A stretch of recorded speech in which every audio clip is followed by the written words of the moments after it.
ಇವತ್ತು ಮಧ್ಯಾಹ್ನ ಟೈಮಲ್ಲಿ ಮಳೆ ಬರ್ತಾ ಇದೆ. ಸೊ ನಾನು ನನ್ನ ಮಗ ಇಬ್ಬರು ಮಳೆ ನೋಡ್ಕೊಂತ ಹೊರಗೆ ಕುಂತೀವಿ ಕಟ್ಟೆ ಮೇಲೆ. ಮನುಷ್ಯನಿಗೆ ಯಾವುದೂ ಸಮಾಧಾನನೇ ಇರಲ್ಲ. ಇಷ್ಟು ದಿನ ಬಿಸಿಲಿತ್ತು, ಬಿಸಿಲು ಬಿಸಿಲು ಅಂತ ಅಂದ್ವಿ. ಇವಾಗ ಮಳೆ ಆಗ್ತಾ ಇದೆ, ಎಷ್ಟರ ಮಳೆ ಆಗತೈತಿ ಅಂಥೇಳಿ ಅನ್ಸತೈತಿ. ಈ ಥರ ಹೊರಗೆ ಕೂತ್ಕೊಂಡು ಮಳೆ ನೋಡೋದೇ ಒಂಥರ ಚಂದ ಅಲ್ಲ.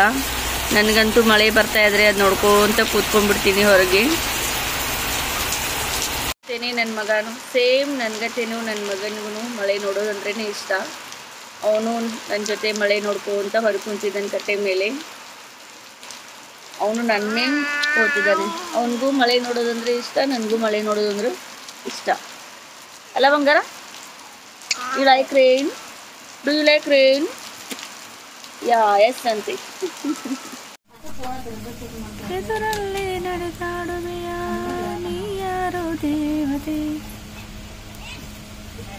ಇಲ್ಲಿ ಹೇಳ್ಬೇಕಂದ್ರೆ ಕುರಿ ಕಾಯೋರೇನೆ ಗ್ರೇಟ್ ಅಂತ ನನಗನ್ಸುತ್ತೆ. ಯಾಕಂತಂದರೆ ಇಷ್ಟೊಂದು ಕುರಿಗಳನ್ನು ಅವೇನಿಲ್ಲ ಅಂದ್ರೆ ಒಂದು 30-40 ಕುರಿಗಳಿದ್ದು ಅವೆಲ್ಲ ಕುರಿಗಳನ್ನು ಅವ್ರು ಯಾವ ಥರ ಮೇಂಟೈನ್ ಮಾಡ್ತಾರೆ ನೋಡಿ.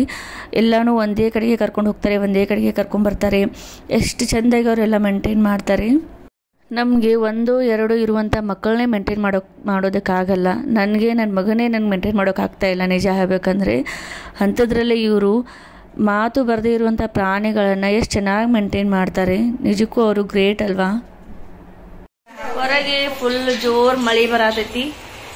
ಸೊ ಅಡುಗೆ ಮನೆಯಲ್ಲಿ ಸ್ನ್ಯಾಕ್ಸ್ ರೆಡಿ ಮಾಡತ್ತೀವಿ. 2 ಬುಟ್ಟಿ ಚುನ್ಮುರಿ ಚೋಡಾ ರೆಡಿ ಮಾಡತ್ತೀವಿ. ನಮ್ಮ ಮಮ್ಮಿ ಇಲ್ಲಿ ಚೋಡಾಕಂತ ಹೇಳಿ ಮಸಾಲೆ ಎಲ್ಲ ರೆಡಿ ಮಾಡತ್ತಳು. ಜೀರಿಗೆ ಅಜ್ವಾನ ಎಲ್ಲ ಹಾಕಿ ಮಸಾಲೆ ರೆಡಿ ಮಾಡತ್ತಳು. ಆ್ಯಂಡ್ ರೇಷ್ಮಾ ಇಲ್ಲಿ ಚುನ್ಮುರಿ ಸೂಸ್ಲಾ ಮಾಡತ್ತಳು. ಒಬ್ಬೊಬ್ರಿಗೆ ಚುನ್ಮುರಿ ಚೋಡಾ ಬೇಕಾಗ್ಯವು, ಒಬ್ಬೊಬ್ರಿಗೆ ಚುನ್ಮುರಿ ಸೂಸ್ಲಾ ಬೇಕಾಗ್ಯವು. ಸೊ 2 ಥರ ಸ್ನ್ಯಾಕ್ಸ್ ರೆಡಿ ಆಗತೈತಿ. ಮಳೆ ಬಂದರೂ ಸಾಕು ಮನೆಯಲ್ಲಿ ಸ್ನ್ಯಾಕ್ಸ್ ಮಾಡೋದಕ್ಕೆ ಸ್ಟಾರ್ಟ್. ಅದಾದಮೇಲೆ ಇಲ್ಲಿ ನಮ್ಮ ಕವಿತಾ ಗಂಡನ ಮನೆಗೆ ಹೋಗೋದಕ್ಕೆ ರೆಡಿಯಾಗಿದ್ದಾಳೆ. ಆ್ಯಂಡ್ ಮಳೆ ಅಂತೂ ಮಾರ್ನಿಂಗಿಂದ ಬಿಡ್ತಾನೇ ಇಲ್ಲ. ಅವಳು ಸಾಯಂಕಾಲ ಟೈಮಲ್ಲೇ ಹೋಗೋದಾಯಿತು. ಸೊ ಅವಳು ಮದುವೆಗೆ ಬಂದು ಒಂದು ಮಂತೇ ಆಯಿತು. ಇವಾಗ ಸ್ಕೂಲೆಲ್ಲ ಸ್ಟಾರ್ಟ್ ಆಯ್ತಲ್ಲ ಮಕ್ಕಳದು. ಸೊ ಹೀಗಾಗಿ ಹೋಗ್ತೀನಿ ಅಂತ ಹೇಳಿ ಅವಳು ಹೋಗ್ತಾ ಇದ್ದಾಳೆ. ಮಳೆ ಅಂತೂ ಇದೆ, ಹಾಗೆ ಮಳೆಯಲ್ಲಿನೇ ಹೋಗೋದಕ್ಕೆ ರೆಡಿಯಾಗಿದ್ದಾಳೆ. ಸೊ ಇವಾಗ ಸೆಕೆಂಡ್ ಅಕ್ಕ ಹೋದ್ಲು, ಮೊನ್ನೆ ಒಬ್ಳು ಅಕ್ಕ ಹೋದ್ಲು. ಅದಾದಮೇಲೆ ಇವತ್ತು ಇವಳು ಹೋಗ್ತಾ ಇದ್ದಾಳೆ. ಇವಳು ಹೋದ್ಮೇಲೆ ನೆಕ್ಸ್ಟು ನನ್ನ ನಂಬರು ಗಂಡನ ಮನೆಗೆ ಹೋಗೋದು. ಸೊ ಇವಳನ್ನ ಕಳಿಸ್ಕೊಟ್ಟು 1-2 ದಿನ ಆದಮೇಲೆ ನಾನು ಹೋಗ್ತೀನಿ. ಇವಳು ಇಲ್ಲೇ ಗುರ್ಲಾಪುರದಲ್ಲೇ ಇರೋದು, ನಮ್ಮೂರಲ್ಲೇ. ಸೊ ಅವಳದು ಗಂಡನ ಮನೆ ಇದೇ ಊರಲ್ಲೇ ಕೊಟ್ಟಿದ್ದಾರೆ. ಇಲ್ಲೇ ಒಂದು 5 ನಿಮಿಷದ ದಾರಿ ಅಷ್ಟೇ ಅವಳು ಗಂಡನ ಮನೆಗೆ.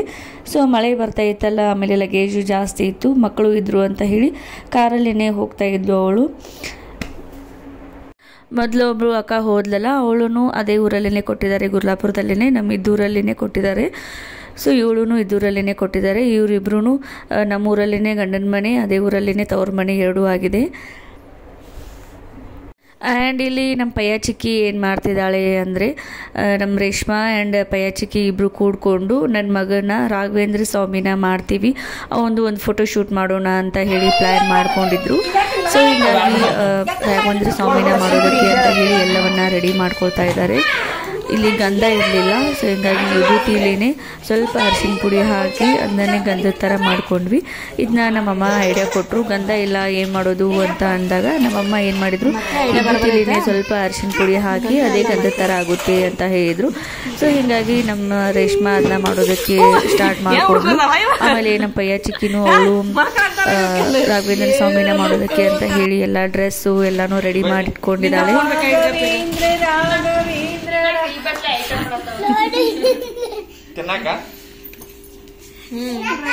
ಇದು ಗ್ರೀನ್ ಕಲರ್ ಐತಿ, ಇದನ್ನ ತಗೊಳ್ಳೋರು.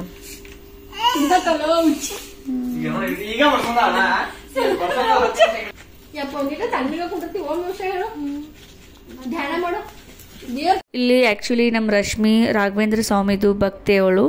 ಸೊ ಹೀಗಾಗಿ ರಾಘವೇಂದ್ರ ಸ್ವಾಮಿನ ಮಾಡೋಣ ಅಂತ ಹೇಳಿ ತುಂಬ ದಿನದಿಂದ ನನಗೆ ಹೇಳ್ತಾ ಇದ್ಲು. ಬಟ್ ನಾನೇ ಮಾಡೋಣ ತಗೋ ಸ್ವಲ್ಪ ದಿನ ಆಗಲಿ ಅಂತ ಹೇಳಿ ನಾನೇ ಮುಂದೆ ಹಾಕ್ತಾಯಿದ್ದೆ. ಬಟ್ ಇವತ್ತು ಬಿಡಲೇ ಇಲ್ಲ. ನಮ್ಮ ರಶ್ಮಿ ಆಮೇಲೆ ಪಯ್ಯ ಚಿಕ್ಕಿ ಇಬ್ಬರು ಕೂಡ್ಕೊಂಡು ರಾಘವೇಂದ್ರ ಸ್ವಾಮಿನ ಮಾಡೋದಕ್ಕೆ ಎಲ್ಲವನ್ನ ರೆಡಿ ಮಾಡ್ಕೋತಾ ಇದ್ದಾರೆ.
ನೀನು ನೀಲಿ ಇದ್ರ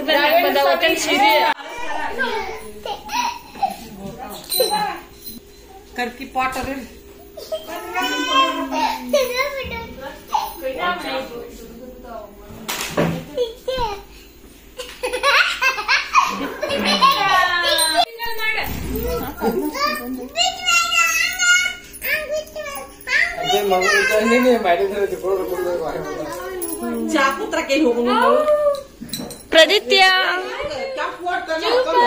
ಪ್ರದಿತ್ಯ ಹಾ ತಗೊಂಬಲ್ಲತ್ತಿದ್ರು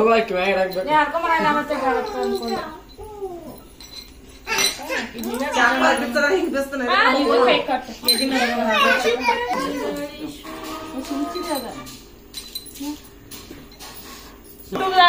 ಮಾಡ್ತಾಳಕ್ಕೆ ಹಾಕ್ತಾ ಅಯ್ಯೋ ಚೆನ್ನಾಗಿ ಕಾಣಿಸ್ತಿಲ್ಲ. ಫೈನಲಿ ನಮ್ಮ ಪುಟಾಣಿ ರಾಘವೇಂದ್ರ ಸ್ವಾಮಿ ರೆಡಿ ಆದರು. ಸೊ ಎಷ್ಟು ಕ್ಯೂಟಾಗಿ ಕಾಣಿಸ್ತಾ ಇದ್ದಾನೆ. ಸಾಕ್ಷಾತ್ ರಾಘವೇಂದ್ರ ಸ್ವಾಮೀಜಿನೇ ಬಂದು ಕೂತಂಗಾಗಿದೆ ನಮ್ಮ ಮನೆಯಲ್ಲಿ. ಆ್ಯಂಡ್ ಅಕಸ್ಮಾತ್ ರಾಘವೇಂದ್ರ ಸ್ವಾಮಿ ಇದನ್ನ ನೋಡ್ತಾ ಇದ್ದರೆ ನಮ್ಮ ಮನೆಯಲ್ಲಿನೇ ಬರ್ತಾರೆ ಅವರು. ಇದ್ಯಾರು, ನಾನು ರಾಘವೇಂದ್ರ ಸ್ವಾಮಿ ಇದ್ದೀನಿ, ಇದ್ಯಾರು ಮತ್ತೆ ರಾಘವೇಂದ್ರ ಸ್ವಾಮಿ ಬಂದಿದ್ದಾರೆ ಅಂತ ಹೇಳಿ ಅಷ್ಟು ಚೆನ್ನಾಗಿ ಸೇಮ್ ತೇಟ್ ಅದೇ ಥರನೇ ಕಾಣಿಸ್ತಾ ಇದ್ದ. ಎಲ್ಲರ ಕಣ್ಣು ನನ್ನ ಮಗನ ಮೇಲೇ ಇತ್ತು. ಅವನ ಆ್ಯಕ್ಷನೂ ಅದೇ ಥರನೇ ಇತ್ತು. ಫುಲ್ ಆ್ಯಕ್ಟಿವ್ ಆಗಿಯೇ ಕೂತ್ಕೊಂಡಿದ್ದ. ಯಾಕಂತಂದರೆ ಅವ್ನ ಮುಂದೆ ಫುಲ್ ಮೈಂಡ್ ಡೈವರ್ಟ್ ಆಗುವಂಥ ಐಟಮ್ಸ್ನೇ ಇಟ್ಟಿದ್ವಿ. ಅವನಿಗೆ ನೀರಲ್ಲಿ ಆಡೋದು ಇಷ್ಟ, ಸೊ ನೀರು ಇಟ್ಟಿದ್ವಿ. ಆಮೇಲೆ ಅವನ ಕೈಯಲ್ಲಿ ಗಂಟೆಯನ್ನು ಕೊಟ್ಟಿದ್ವಿ. ಸೊ ಹೀಗಾಗಿ ಫುಲ್ ಅವನು ಆಟ ಆಡಿಕೊಂಡು ಎಂಜಾಯ್ ಮಾಡಿಕೊಂಡು ಫೋಟೋಶೂಟ್ಗೆ ಫುಲ್ ಫೋಸನ್ನು ಕೊಡ್ತಾಯಿದ್ದ. ಆ್ಯಂಡ್ ಫೋಟೋಸ್ನೂ ಅಷ್ಟೇ ತುಂಬಾ ಕ್ಯೂಟಾಗಿ ಬಂದಿದ್ದಾವೆ ಫೋಟೋಸ್ ಎಲ್ಲ. ಸೊ ಪ್ಲೀಸ್ ಎಲ್ಲರೂ ಕಮೆಂಟ್ ಮಾಡಿ ನನ್ನ ಮಗ ಹೇಗೆ ಕಾಣ್ತಾ ಇದ್ದಾನೆ ಈ ಒಂದು ರಾಘವೇಂದ್ರ ಸ್ವಾಮಿ ಗೆಟಪ್ಪಲ್ಲಿ ಅಂತ ಹೇಳಿ. ಸೊ ಇದಾಗಿತ್ತು ನನ್ನ ಒಂದು vlog. Thank you so much for watching my YouTube channel. Thank you.